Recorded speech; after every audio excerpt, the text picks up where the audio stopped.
Hello, this webinar is a part of a multi-part series on National Constitution Commencement Day, April 30th. This webinar deals with the purpose and insight of state-level Constitutional Commencement Day sermons. Let me explain. The pulpit was the fountainhead for teaching on liberty and the purpose of government. John Adams said this on the role of the clergy.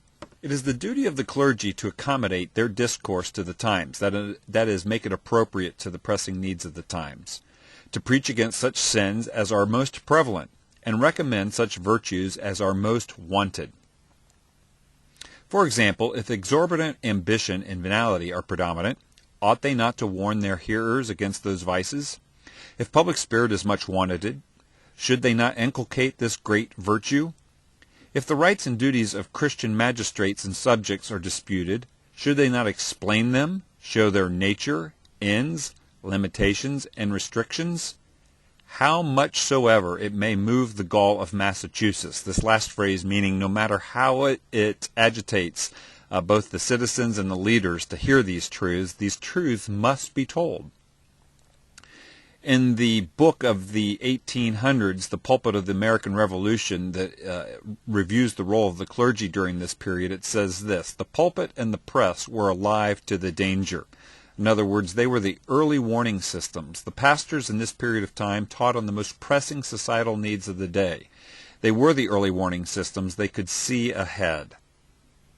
Now, to get further insight into the sermons of this period, it must be remembered that each of the 13 states had constitutions.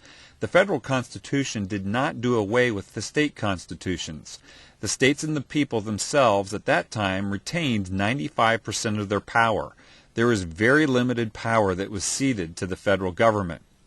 So during each of the state constitution days when they commenced their constitution, it was common on the Constitutional Commencement Day for each state to have a sermon preached. These state-level sermons give us great insight into the philosophy of government that saturated the land. It gives us insight into how the federal Constitution should be viewed as well. Now, in looking at the importance of these Constitution Commencement Day sermons, let's keep in mind that these sermons were at the State House, not the church.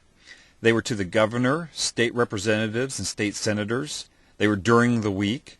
They were specifically on topics related to the purpose of government, character in government, where freedom comes from, trusting in God, protecting liberties. And these sermons took place before the U.S. Constitution was put into place. In other words, these sermons were preached in state houses across the country to mark the commencement of the state constitutions of those various states. So this is highly important to remember that the pastors of this period were out of the church house and into the state house, and there was a high need and understanding that biblical truth must be preached in the public realm and in the civic space. And this reminds me of a quote from Martin Luther centuries before, and it was a challenge to pastors, and he said this: "If I profess with the loudest voice and clearest exposition every portion of the truth of God, except precisely that little point which the world and the devil are at that moment attacking, I am not confessing Christ, however boldly I may be professing Christ. Where the battle rages, there the loyalty of the soldier is proved. And to be steady on all the battlefields besides is mere flight and disgrace if he flinches at that point." And what this last sentence means is that if I choose to kind of be off on the side, that is what he means by besides, and not at that point where the battle is won and where the culture most needs our voice, then I have surrendered my duty, and I am not a courageous soldier. And so this sets up an overview of two Constitutional Commencement Day sermons, one by Reverend Samuel Cooper in 1780 in Massachusetts, and one by Reverend Samuel McClintock of New Hampshire in 1784. And I invite you to hear a summary of those points in related seminars.